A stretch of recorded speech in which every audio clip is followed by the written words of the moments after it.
Hola, muy bien. Sí, en primer lugar, querría agradecer a la organización que me haya invitado a participar en este evento, que está resultando ser tan interesante.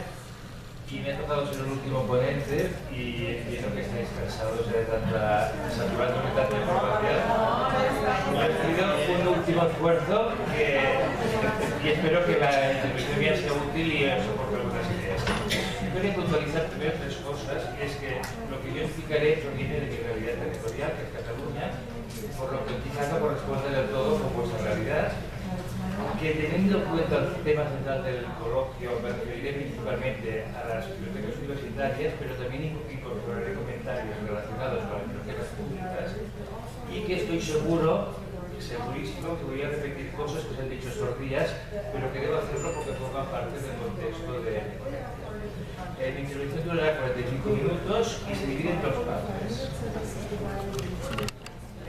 En la primera enumeraré algunas de las tendencias que están marcando el futuro de las bibliotecas, pero me referiré especialmente a las que considero que hay que tener en cuenta a la hora de proyectar y construir los edificios bibliotecarios.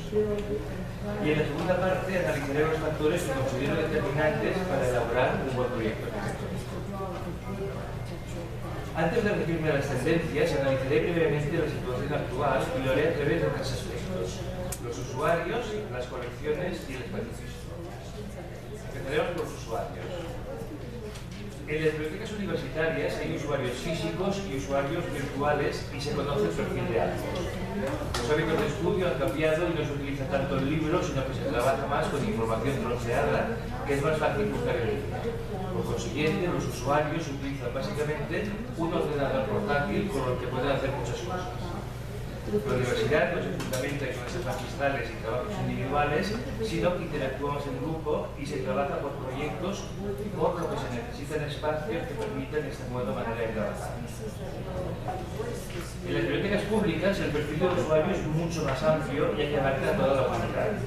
Conviven niños, adolescentes, gente mayor, ricos, pobres, inteligentes, gente con cultura y gente muy con formación, personas con intereses muy diferentes y con patrones de comportamiento que varían en función del uso que hagan de la biblioteca.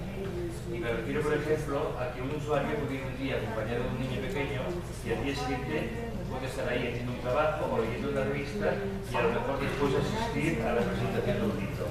Por lo tanto, esta gran variedad de opciones hace que no sea tan fácil conocer al usuario, por lo que es más difícil conseguir que los espacios bibliotecarios gusten a todos. En el territorio donde procedo, además, nos encontramos con que el público joven frecuenta muy poco en nuestras bibliotecas y para atraerlos hemos de crear espacios específicos que les resulten atractivos. ¿Y qué pasa con las colecciones? En las bibliotecas universitarias las colecciones en papel están improvisadas y en cambio ocupan mucho espacio físico que es caro de construir y de mantener. Entre el 65 y el 80% de las colecciones son en formato digital, por lo que se gasta mucho dinero en algo que no es tangible y en contrapartida muchas veces no queda presupuesto para invertir en la mejora de los espacios. En cuanto a las bibliotecas públicas, el sistema generalizado ha sido disponer toda la colección de libre acceso, de manera que la mayor parte de lo que se consume procede de lo que el usuario escoge mientras pasea por la biblioteca.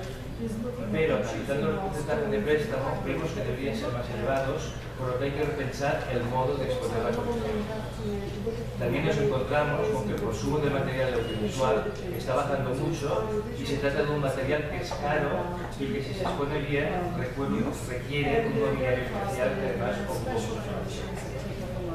Y en cuanto al espacio físico, la situación es la siguiente. Las bibliotecas universitarias están mayoritariamente organizadas para albergar estanterías, sillas y mesas. Este sistema ha funcionado relativamente bien, pero ahora no es suficiente. Este tipo de enseñanza demanda que haya también otros tipos de espacios que faciliten el trabajo en grupo, la interacción y la socialización. Normalmente el edificio se organiza a partir de un único acceso donde hay un mostrador que funciona como punto general de información del estudiante. No suele haber muchos puntos de atención en el resto de la biblioteca, ya que los usuarios suelen ser muy autónomos y podríamos decir que se espabilan solos. En las bibliotecas universitarias, la organización espacial es muy diferente y, en mi opinión, mucho más compleja, ya que hay más variedad de espacios. Se distribuyen también a partir de un único acceso con un mostrador de atención, pero es más complicado de realizar bien y hay que conseguir que pueda tener una utilización más polivalente. Por ejemplo, en una biblioteca pública ha de ser posible que una parte del programa de usos, como la sala polivalente, puedan utilizarse cuando la biblioteca está cerrada. Y como arquitecto puedo deciros que esto es un condicionante complicado en el momento de proyectar el edificio. El tipo de uso de las bibliotecas públicas exige también, a diferencia de las universitarias, que en cada área de actividad haya un mostrador de atención que el usuario pueda identificar fácilmente y desde los bibliotecarios puedan tener un control visual del espacio. Por lo que es primordial que la distribución espacial de la biblioteca permita que se pueda gestionar cómodamente con pocos mostradores. Y ahora voy a comentar algunas tendencias que están marcando el futuro de las bibliotecas y que tienen repercusión en los espacios físicos. La primera de ellas es la voluntad generalizada de que las bibliotecas han de diseñarse más que nunca en torno a las personas. Y el usuario de cualquier tipo de biblioteca, ya sea pública, universitaria, especializada o escolar, ha de encontrar en ella todo lo que necesita. En las bibliotecas universitarias se ha de facilitar la vida del estudiante. No se trata únicamente de estanterías, sillas y mesas. Ha de encontrar información, tecnología y espacios que antes no se tenían en cuenta. Espacios de trabajo individual, espacios de trabajo en grupo, ámbitos de trabajo colaborativo donde compartir conocimiento, espacios de socialización donde puede interactuar con la gente, un lugar donde, por qué no, se puede echar una siesta y relajarse. No está de más inspirarse en ejemplos como Google, que tienen sistemas y ritmos de trabajo en entornos innovadores y creativos que propician la creatividad y la productividad. Por lo tanto, las bibliotecas han de cuidar al estudiante y ofrecer espacios útiles, bonitos y atractivos donde pueda ir cuando quiera y se sienta bien. De esta manera estudiará mejor y no abandonará la universidad. En las bibliotecas públicas, tradicionalmente orientadas a promocionar la lectura y difundir el conocimiento, esta tendencia a dar protagonismo a las personas se materializa incrementando todavía más el valor social de la biblioteca y añadiendo servicios y espacios de encuentro para potenciar la relación personal, la cohesión social y la participación ciudadana. También se está apostando por incorporar servicios y actividades que fomenten la creatividad, que no es más que la primera etapa del ciclo económico. Y si las bibliotecas se centran más en las personas, la segunda tendencia es una consecuencia de esto, en el sentido de que las bibliotecas han de repensar los servicios que ofrecen y también incorporar algunos de nuevos. En el caso de las bibliotecas universitarias, se han de reinventar y convertir en un servicio más útil. Deben alinearse con los objetivos de la institución universitaria y concentrar todos los servicios en el espacio físico de la biblioteca, derivando del concepto de learning centers, es decir, espacios de aprendizaje, investigación y colaboración, no solo entre estudiantes, sino también por los bibliotecarios, los profesores, otros servicios de la universidad y también con agentes e instituciones externas. Esta idea de añadir servicios y juntar gente con distintos intereses requiere diferentes tipos de espacios. Espacios de silencio para el estudio, que siguen siendo necesarios, y hemos de saberlos aislar acústicamente para que el estudiante pueda encontrar un ambiente de concentración y reflexión. Cubículos cerrados de trabajo individual, salas cerradas para trabajos en grupos, reuniones, clases de pequeño formato, etc. Han de haber salas de diferentes dimensiones que puedan albergar grupos de entre 4 y 10 personas. Una buena solución es hacer salas moduladas que se puedan juntar y separar en función de las necesidades. Esto significa que han de estar dotadas de paneles móviles muy bien hechos, que sean fáciles de manipular y que garanticen el aislamiento. Makerspaces y espacios de experimentación y creación donde se puedan desarrollar proyectos mediante el trabajo colaborativo. Se trata de espacios ruidosos que sean estar dotados de equipamiento y tecnología necesarios. Hay que resolver muy bien tanto su ubicación en la biblioteca como la solución constructiva para que se puedan realizar estas actividades sin interferir en el funcionamiento del resto de los espacios. Espacios de colaboración abiertos y moderadamente ruidosos, donde los estudiantes pueden estudiar en grupo y realizar trabajos con mobiliario móvil que les permita configurarlo en función de sus necesidades. Espacios expositivos para promocionar el intercambio creativo. Espacios polivalentes para actividades diversas, como presentaciones en grupos o conferencias. Y espacios de relación y de relajación que sean atractivos y acogedores, que ayuden a desconectar de la actividad del estudio, donde se puede hablar por móviles y necesidades de salir de la biblioteca, con máquinas de vending, de manera que te puedas tomar un café con parte de un sofá y a lo mejor quitarte los zapatos, y donde esto lo hagas, puedas estar rodeado de gente que está haciendo lo mismo que tú, en un ambiente que propicie la convivencia y la interpretación. Esta variedad de espacios genera diferentes niveles de ruido, siendo más numerosos los de ruido moderado que los de silencio absoluto. Teniendo en cuenta que la mayoría de las bibliotecas universitarias la gente se queja de la falta de confort acústico, el reto del arquitecto es proyectar una biblioteca en la que desde el acceso se establezca un recorrido secuencial desde las zonas de ruido a las de silencio, siguiendo una secuencia lógica, pero que a la vez el conjunto de todos estos ambientes formen una unidad espacial única.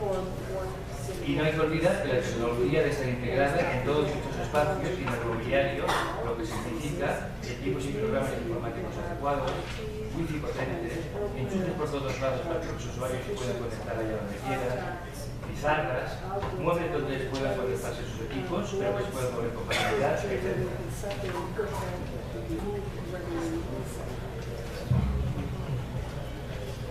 En el caso de las bibliotecas públicas, la mejora de los servicios se orienta en 5 direcciones. Espacios de trabajo concentrado, tanto espacios de silencio para el estudio como cubículos cerrados para trabajar en grupo.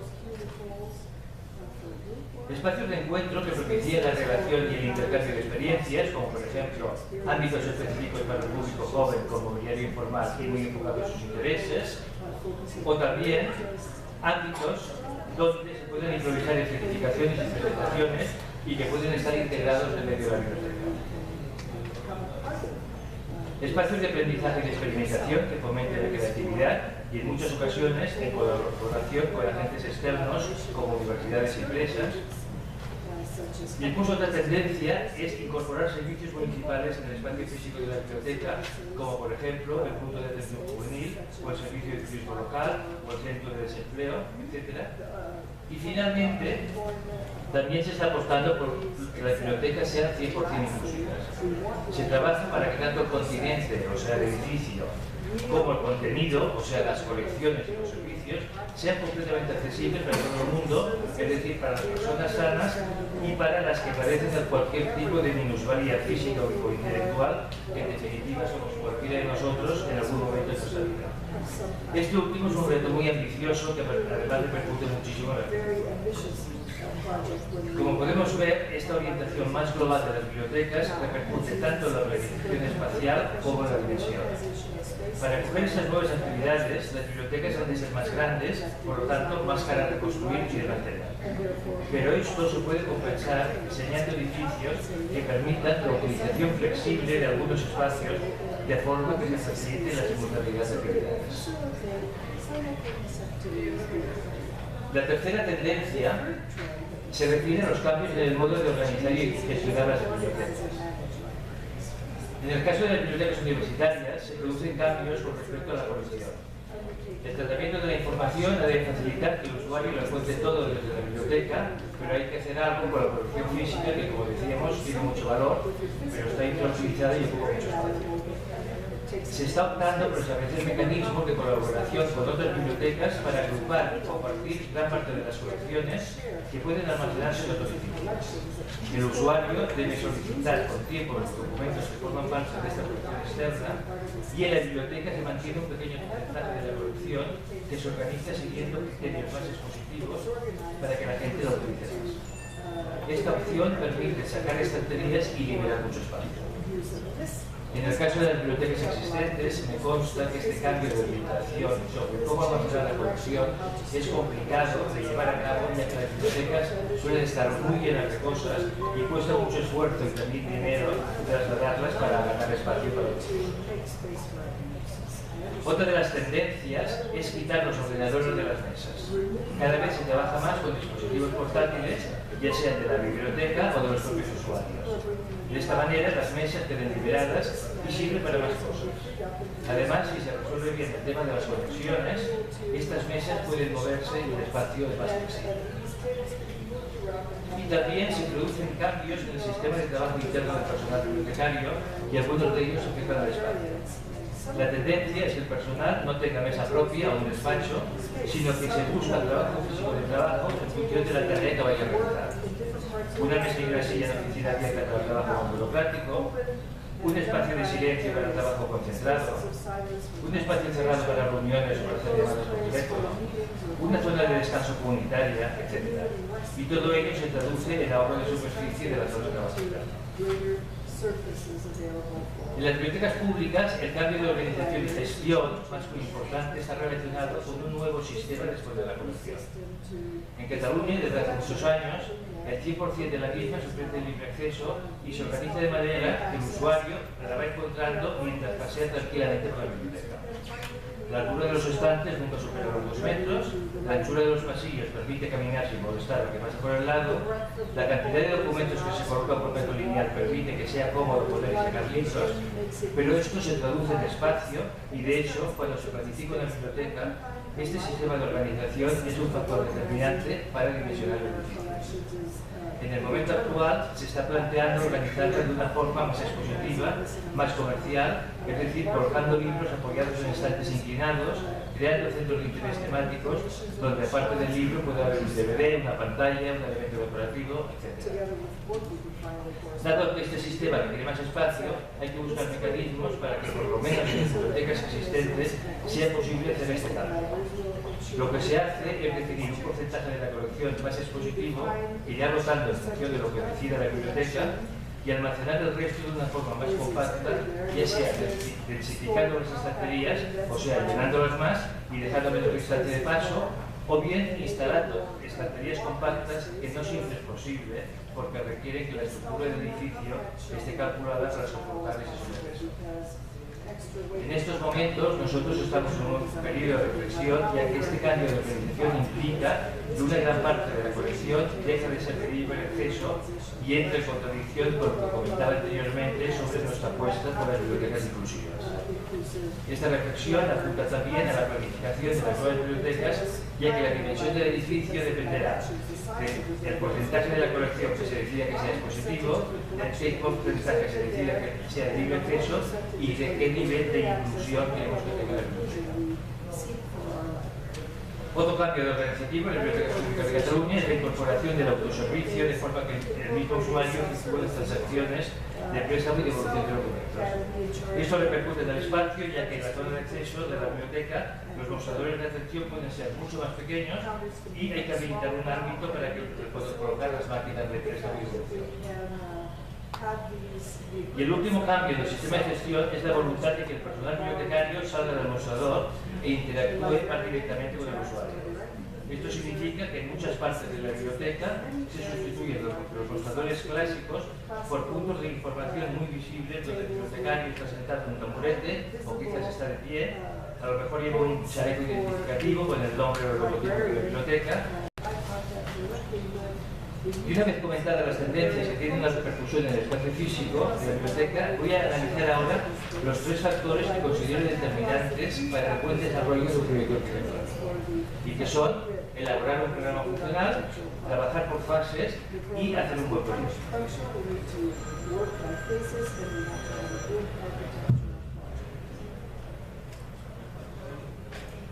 El arquitecto debe disponer de un programa funcional en el que se explique la biblioteca que se ha de construir y defina tanto los servicios que se van a ofrecer como la dimensión del edificio. Hemos de tener en cuenta que en las escuelas de arquitectura nos enseñan a transformar necesidades en edificios, pero no sabemos, por ejemplo, qué se necesita exactamente en una cárcel o en un hospital o en una biblioteca universitaria. Nos lo tienen que explicar. La elaboración de este documento correspondía al mundo bibliotecario, que es quien se supone que sabe definir qué biblioteca se ha de crear, pero se ha visto la necesidad de que en este proceso intervengan más agentes: la propiedad, los gestores de la biblioteca, los urbanistas y arquitectos y también los usuarios. Todos ellos deben sentirse protagonistas del proyecto y además debería haber un seguimiento continuado que se prolongue durante la fase de creación del proyecto. Pero planificar requiere hacer un esfuerzo y adelantarse al tiempo.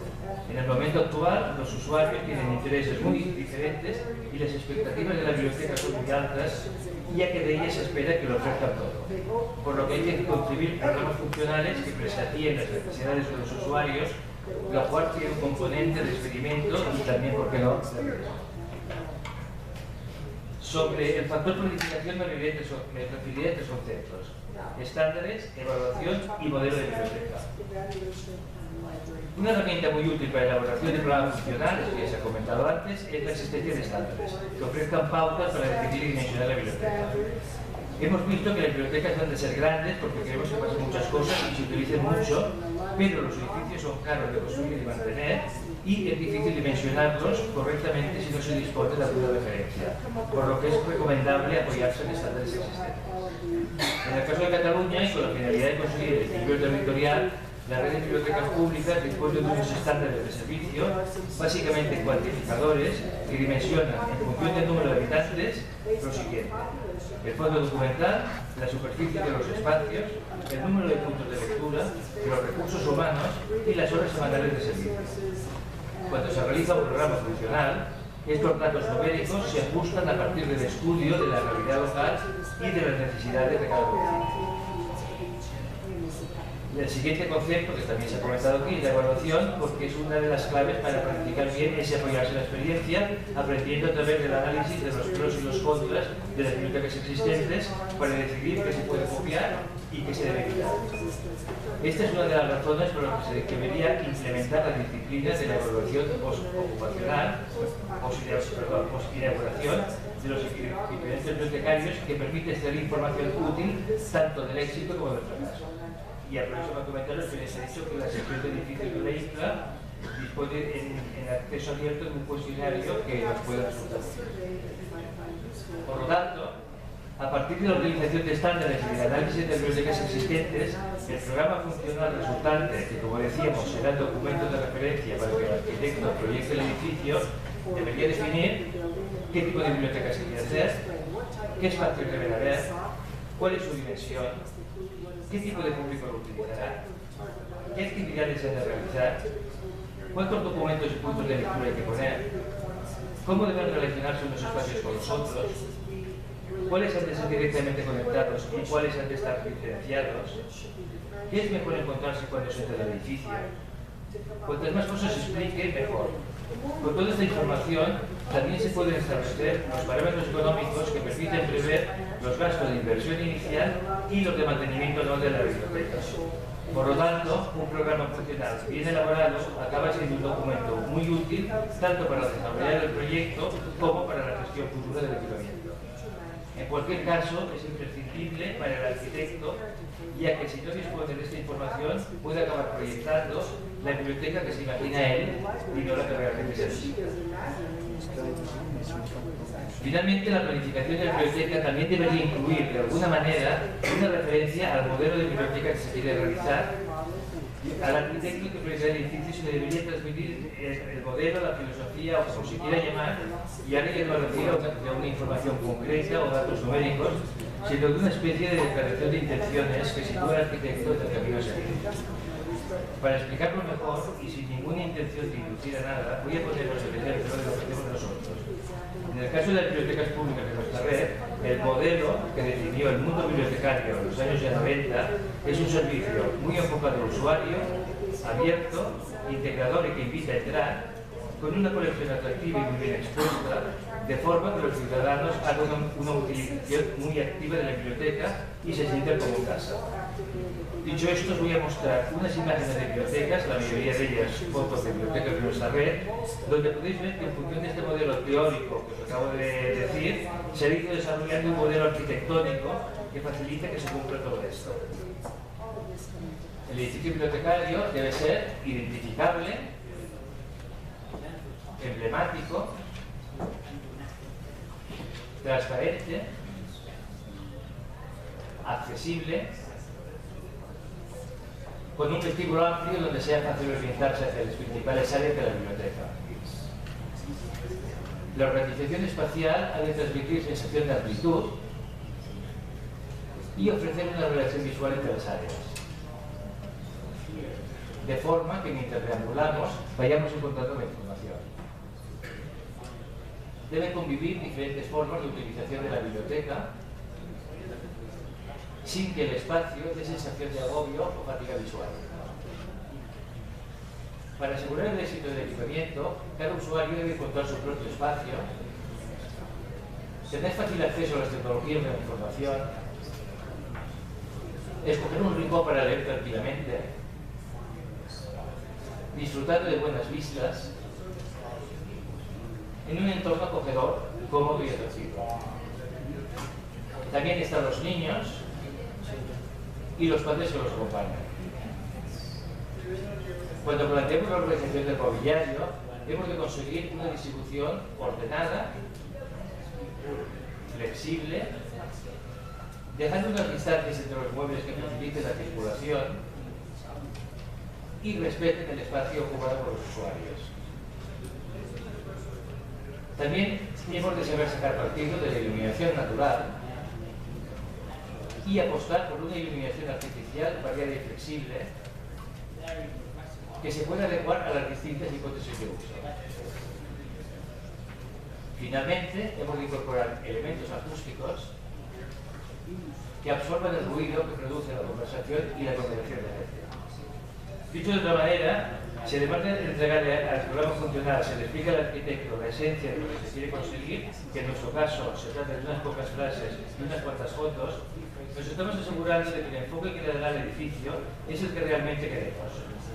Puedo deciros que de las 225 bibliotecas que tenemos, las que se han construido o reformado en los últimos 25 años, que son la mayoría de ellas, transmiten la misma filosofía.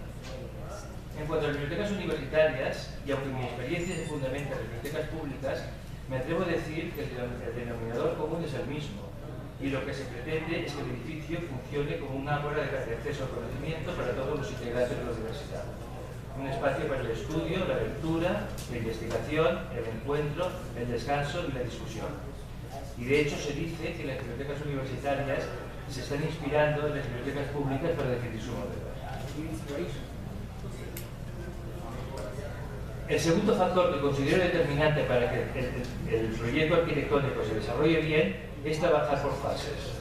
Voy a comentarlas siguiendo más o menos un orden, pero ya veréis que algunas no tienen por qué seguir esa correlación y a veces coinciden unas con otras. La primera fase en el proceso de creación de una biblioteca es la decisión de construirla. Y en este caso no hay nada que comentar porque está muy relacionada con la política y la planificación bibliotecaria del territorio. La segunda fase es la elaboración del programa funcional que ya hemos comentado antes. La siguiente fase es la elección del emplazamiento. Esta fase no tiene por qué ser posterior a la elaboración del programa funcional y a veces es al revés, que se dispone de un solar y se decide que es la oportunidad para construir la biblioteca. El emplazamiento, ya sea un solar vacío o un edificio existente que se va a reformar, condiciona mucho el proyecto arquitectónico. No es lo mismo un solar grande que uno pequeño que obligará a organizar la biblioteca en varias plantas. Y si se trata de un edificio existente, no es lo mismo que se pueda vaciar por dentro y se pueda organizar con una cierta libertad que un edificio histórico protegido que no te permite tocar casi nada. En la mayoría de los casos, la elección del emplazamiento suele estar sometido a presiones ajenas tanto a la arquitectura como a las necesidades bibliotecarias. La siguiente fase es la designación del arquitecto. Generalmente se elige mediante un concurso que puede ser de muchas maneras, valorando el currículum o presentando un anteproyecto, concurso abierto a todos los arquitectos o concurso restringido, etc. Si el concurso es de anteproyectos, se supone que los concursantes se les entrega el programa funcional, por lo tanto es muy importante que en el jurado haya alguien especialista en arquitectura bibliotecaria que sabrá ver un poco más allá, ya que a veces no es tan importante lo que se ve en la propuesta como lo que se intuye. Y hay que valorar tanto la calidad arquitectónica como el modo en el que se resuelve lo que se indica en el programa funcional. La siguiente fase es la elaboración del proyecto, que es un proceso que pasa por diferentes etapas. desde los esquemas iniciales que determinan los principales rasgos que tendrá la biblioteca hasta el proyecto de ejecución, que es un documento muy técnico que da toda la información para poder construirlo, pasando por una serie de etapas intermedias en las que se van definiendo las diferentes cosas. Esta fase funciona como una secuencia en la que se van tomando decisiones que sirven de base para tomar otras decisiones. Es muy importante que los agentes que participan en el seguimiento del proyecto analicen y hagan las observaciones pertinentes en el momento apropiado, de forma que no se pase a la etapa siguiente hasta que no haya habido un consenso y una validación de la etapa anterior. Por ejemplo, en la secuencia lógica de un proyecto, antes de decidir dónde se pondrá el despacho del director, hay que saber dónde se sitúa el acceso al edificio, las escaleras, en fin, los elementos más estratégicos. Y una vez validado esto, en el momento en el que se está definiendo el despacho del director, no debería ponerse en duda por dónde se accede al edificio. A ver, esto que explico es lo ideal, pero a veces las circunstancias obligan a cambiar cosas o incluso a comenzar casi de cero, y tampoco es grave porque lo importante es que el proyecto sea bueno. Siempre es mejor ir un poco hacia atrás y replantear el proyecto que no arrastrar un error que se acabará sufriendo toda la vida. Pero si se sigue un orden de actuación, el trabajo es más efectivo. Dentro de esa fase se debería definir también la organización del mobiliario o por lo menos determinar la ubicación de los muebles que están ligados a instalaciones de cableado, es decir, donde tenga que haber electricidad o informática, ya que esto afecta al proyecto arquitectónico. La siguiente fase es la construcción del edificio, que requiere previamente contratar a una empresa constructora. Esta fase es la más complicada porque intervienen muchos agentes, porque es cuando se está haciendo realidad el edificio, porque es cuando se está gastando dinero, porque hay un calendario de ejecución que debe cumplirse, porque a veces la empresa constructora no ejecuta la obra como nos gustaría. En fin, todos sabemos a qué va a llegar. Cuando la obra está iniciada y el calendario de ejecución está muy definido, es cuando se debería realizar el proyecto del mobiliario y encadenarlo por la adjudicación y la fabricación de los muebles, de forma que el día que se acaban las obras se pueden instalar los muebles.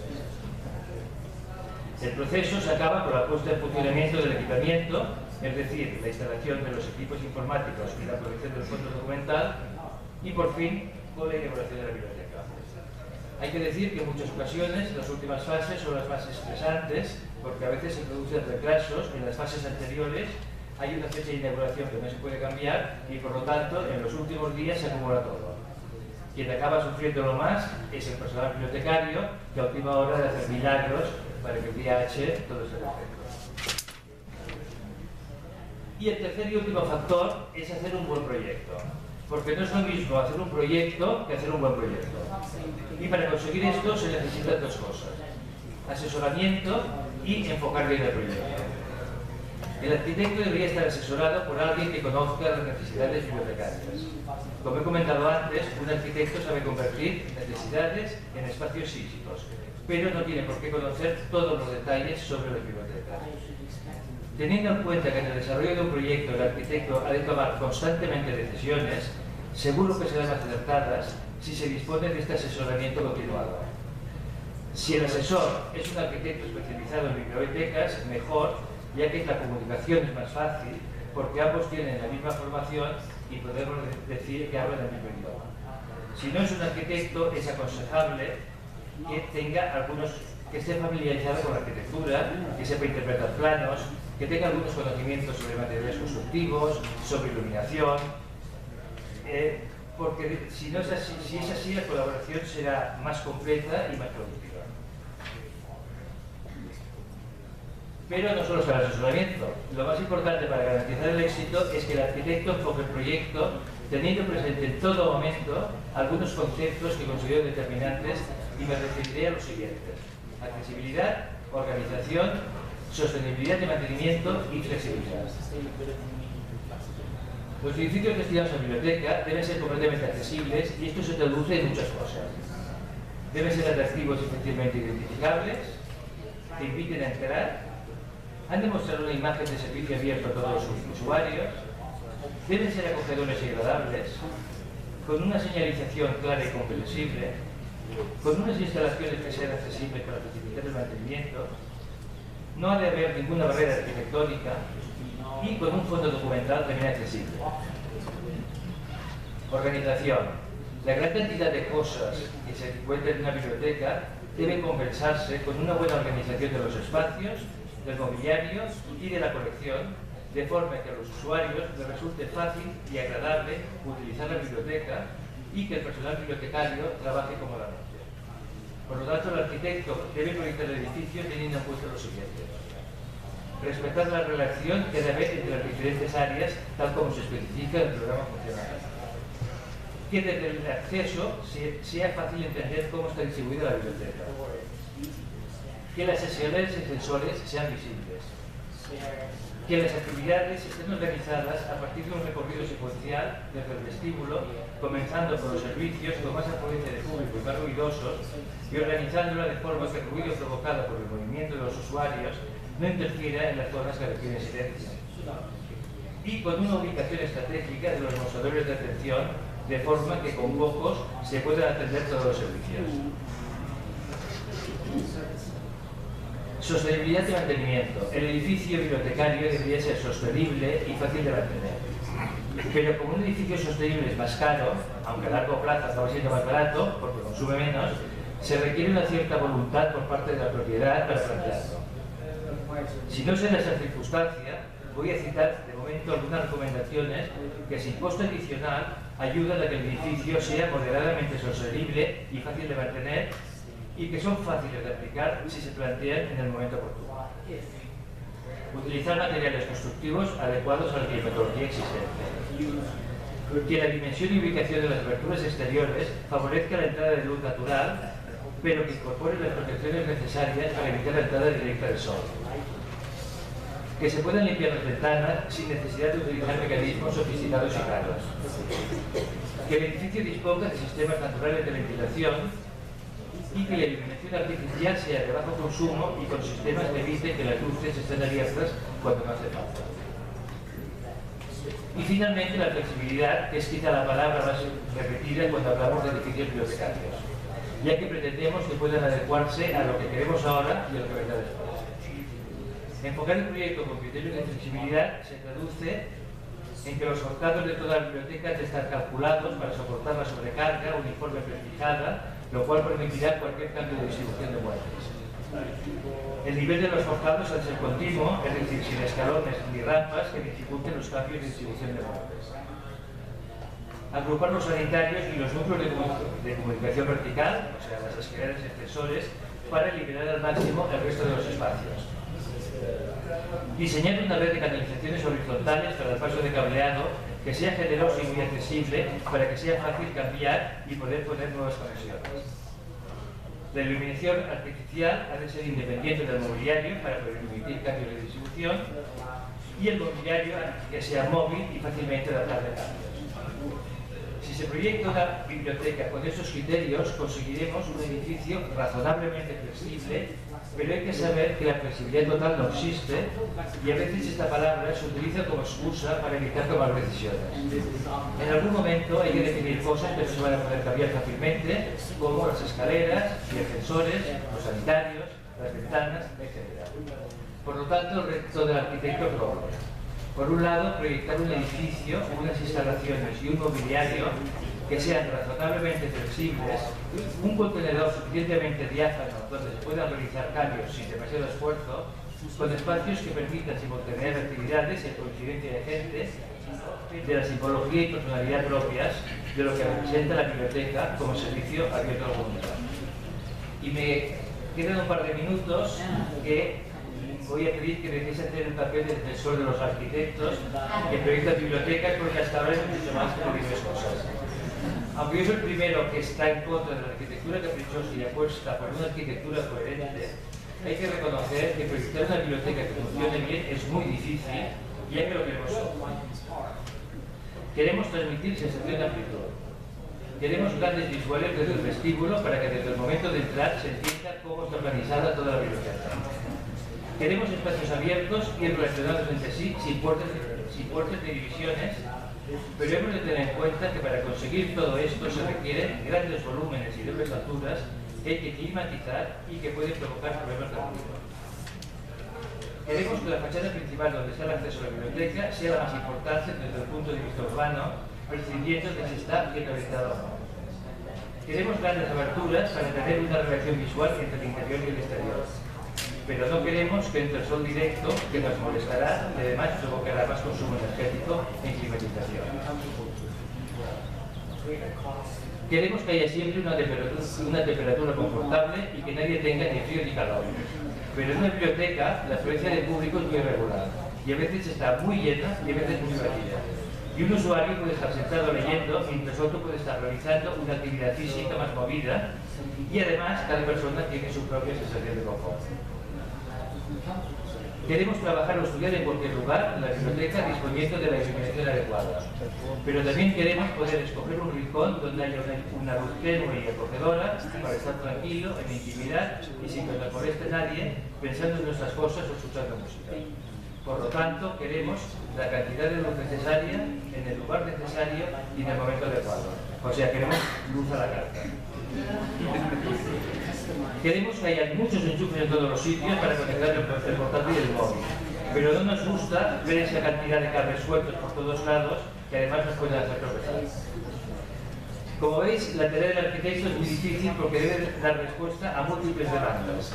Y quizá la mayor dificultad de la biblioteca es la contradicción que representa ser un espacio público donde pasan muchas cosas y hay mucha gente, pero donde un alto porcentaje del tiempo se dedica al acto privado e individualizado que es la lectura y el estudio. Muchas gracias por vuestra atención.